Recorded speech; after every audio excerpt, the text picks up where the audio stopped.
Subscribe कीजिए हमारे how to buy YouTube channel को और बेल आइकन को दबाइए ताकि हम जब भी कोई वीडियो डालें तो उसका नोटिफिकेशन सबसे पहले आप तक पहुंचे, बिल्कुल फ्री। हेलो एवरीवन, आज मैं आपके साथ अपने एसी की क्लीनिंग शेयर करने वाली हूँ कि कैसे मैं अपने एसी को क्लीन करती हूँ। आजकल गर्मियाँ स्टार्ट हो गई हैं और एसी शुरू करने से पहले एक बार एसी को इस तरह से साफ जरूर करना चाहिए ताकि एसी की कूलिंग बेटर हो जाए। तो आइए करते हैं शुरू एसी की क्लीनिंग।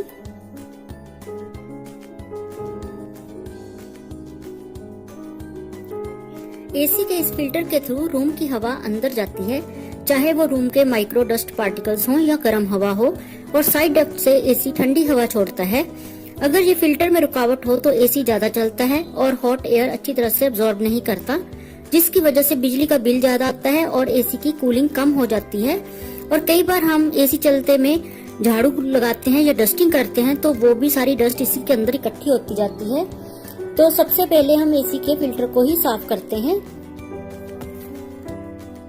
सबसे पहले एसी का प्लग निकाल देंगे। कोई भी बिजली का काम करने से पहले प्लग जरूर निकाल दें। एसी के कवर को निकालते समय इसके लॉक अनलॉक का ध्यान जरूर रखें। अक्सर इसको निकालते समय इसका लॉक टूट जाता है। देखिए एसी के फिल्टर में कितनी डस्ट जमा हुई पड़ी है। डस्ट आगे तक जा चुकी है। फिल्टर को निकालने के बाद आप एसी को देखें।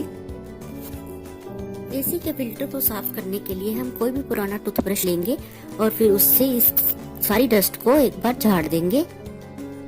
हमें एसी चलाना तो याद रहता है, लेकिन एसी के फिल्टर को साफ करना अक्सर हम भूल जाते हैं।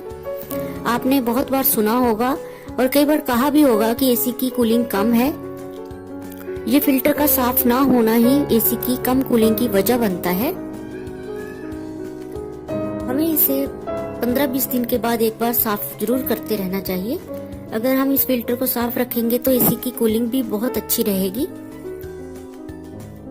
और एसी को काम भी कम करना पड़ेगा और हमारा बिजली का बिल भी कम आएगा, क्योंकि इतनी डस्ट के साथ अगर एसी काम करेगा तो वो नॉन स्टॉप चलता रहता है। क्योंकि कूलिंग कम होती है तो हम उसको लगातार चलाते रहते हैं और जिसकी वजह से बिजली का बिल भी ज्यादा आता है और एसी के खराब होने की चांसेस भी बढ़ जाते हैं।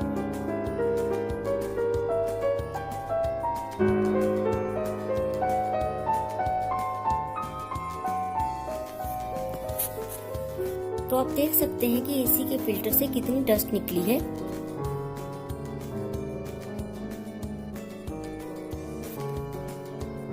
एक मग में थोड़ा सा लिक्विड डिशवॉश लेंगे, थोड़ा सा पानी डाल लेंगे और इसको अच्छे से घोल लेंगे और फिर इस घोल से हम फिल्टर को साफ करेंगे।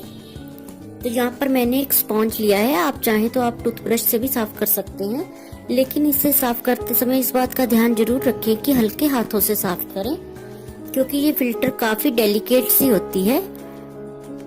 तो इसके ऊपर प्रेशर डालकर इसे साफ ना करें। दोनों तरफ से हम फिल्टर को अच्छे से साफ कर लेंगे। फिल्टर को साफ करने के लिए मैंने कोई भी डिटर्जेंट इसलिए नहीं लिया क्योंकि इसके छोटे छोटे पार्टिकल्स इस फिल्टर में फंस सकते हैं, तो इसीलिए मैंने लिक्विड डिशवॉश लिया है और फिर अच्छे से धो भी लेंगे ताकि सारी फिल्टर अच्छे से साफ हो जाए। फिल्टर को मैंने साफ कर लिया है और अच्छे से वॉश भी कर लिया है। अब इस फिल्टर को थोड़ी देर के लिए सूखने के लिए रख देंगे। फिल्टर को साफ करने के साथ साथ उसके कवर को साफ करना बिल्कुल ना भूलें। तो हम उसके कवर को भी अच्छे से साफ करेंगे। कवर को साफ करने के लिए मैंने टूथब्रश को ही यूज किया है, आप चाहे तो स्पॉन्ज से भी साफ कर सकते हैं। कवर को हम दोनों तरफ से अच्छे से साफ कर लेंगे। अगर आप मेरे चैनल को पहली बार देख रहे हैं और आप नए हैं तो आप मेरे चैनल को सब्सक्राइब कीजिए और साथ ही बेल आइकन को भी क्लिक कीजिए ताकि आप तक मेरे आने वाले सारे वीडियोस के नोटिफिकेशन पहुंच सके। इससे पहले मैंने आसान तरीके से बाथरूम की मैली बाल्टियों को साफ करने का वीडियो भी पोस्ट किया है, आप चाहे तो उसे भी देख सकते हैं। तो एक बार मैं स्पॉन्ज से भी बीच में से सारी लाइनों को साफ कर लूंगी।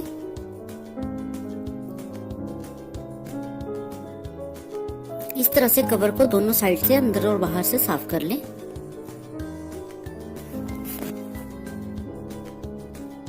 अब कवर को भी अच्छे से धोकर साफ कर लेंगे। एसी के फिल्टर को साफ करने के साथ साथ एसी के कवर को भी साफ करना चाहिए। धोने के बाद इसको भी थोड़ी देर के लिए सूखने के लिए रख देंगे और फिर मैं आपको दोनों दिखाती हूँ। एसी का फिल्टर और कवर दोनों अच्छे से साफ हो चुके हैं, तो अभी इसको थोड़ी देर के लिए सूखने के लिए रखते हैं, लेकिन एसी की सफाई अभी भी थोड़ी सी बाकी है। तो अभी मैंने एक मग में थोड़ा सा पानी लिया है और एक पुराना टूथब्रश लिया है। पानी में मैंने कोई भी डिटर्जेंट, लिक्विड वाश कुछ भी नहीं डाला। तो अब इस जाली को भी मैं साफ करूंगी क्योंकि डस्ट आगे तक पहुंची हुई है। अगर आपके एसी में आगे तक डस्ट नहीं पहुंची तो आप इस स्टेप को स्किप कर सकते हैं, लेकिन मेरे एसी में आगे तक डस्ट पहुंच चुकी है तो मैं इसको भी साफ करूंगी। तो इसके लिए मैंने टूथब्रश को पानी में गीला किया है और उसको हल्के हाथों से डस्ट को क्लियर कर रही हूँ। ये सब करते हुए आप प्लग को जरूर निकाल दें। पानी को देखकर आप अंदाजा लगा सकते हैं कि कितनी डस्ट है।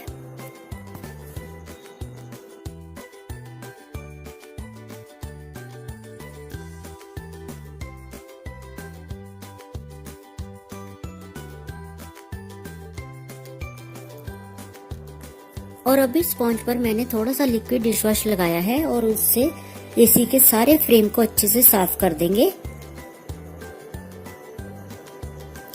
ताकि सारी डस्ट निकल जाए। स्पॉन्ज को मैंने गीला करके अच्छे से निचोड़ लिया है।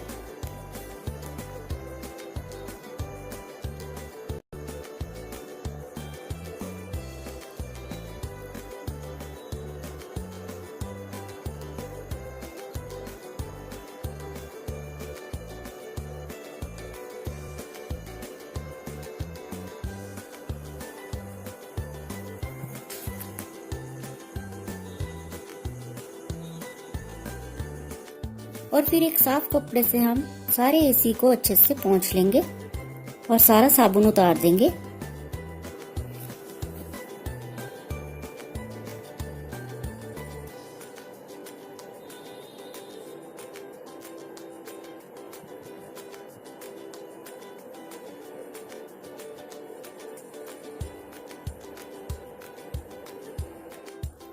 और अभी सारा एसी बहुत ही अच्छे से साफ हो चुका है।